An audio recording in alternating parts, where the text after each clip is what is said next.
मंत्रालय ने प्रेसिडेंट को मांग की है मुकदमा चलाने के लिए सत्येंद्र जैन को लेकर, क्या कहना है? देखिए, पहली बात तो इस बात से ये साबित होता है कि सत्येंद्र जैन की गिरफ्तारी, अरविंद केजरीवाल की गिरफ्तारी पूरी तरीके से अवैध थी, दुर्भावना से प्रेरित थी और प्रधानमंत्री जी मोदी सरकार के द्वारा जानबूझकर दोनों नेताओं की गिरफ्तारी कराई गई, क्योंकि 23 महीने जेल में रखने के बाद, लगभग 3.25 साल के बाद आप सत्येंद्र जैन के मामले में सैंक्शन ले रहे हैं। वो भी तब जब हमारे वकील ने कोर्ट में विरोध दर्ज किया कि ये गिरफ्तारी अवैध है। न उनके घर से कुछ बरामद हुआ, 23 महीने आपने उनको जेल में रखा, उनको जमानत भी मिल गई और अब आप सैंक्शन मांग रहे हैं, राष्ट्रपति महोदय से अनुमति मांग रहे हैं। यही काम आपने अरविंद केजरीवाल जी के मामले में किया।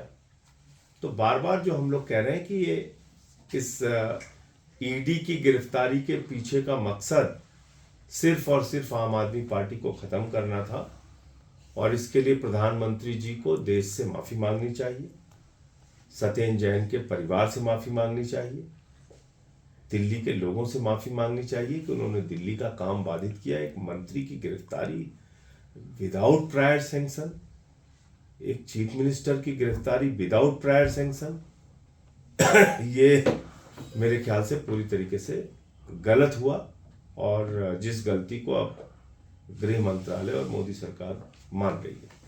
प्रधानमंत्री की एक प्रेस वार्ता में उन पर अडानी से सवाल पूछा गया, तो जिस तरीके से उन्होंने व्यक्तिगत मामला बताया, राहुल गांधी ने भी ट्वीट देखिए, वो पूरे देश में भारत को शर्मसार होना पड़ रहा है, देश की छवि खराब हो रही है सिर्फ और सिर्फ अडानी के चक्कर में।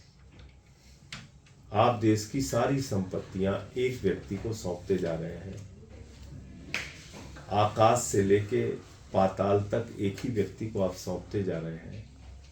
विदेशी धरती पर आपसे सवाल पूछा जा रहा है उसके भ्रष्टाचार और फ्रॉड को लेकर, और मुझे लगता है कि प्रधानमंत्री ने अपनी इज्जत बचाई है किसी तरीके से उस सवाल से बच के। जी सर, इसके साथ ही मणिपुर को लेकर बीजेपी कह रही है कि राज्यपाल की रिपोर्ट के बाद भारत की राष्ट्रपति मुर्मू ने मणिपुर की राज्य विधानसभा को निलंबित कर दिया। इसका मतलब ये है कि मणिपुर विधानसभा को भविष्य की किसी तारीख से बहाल किया जा सकता है।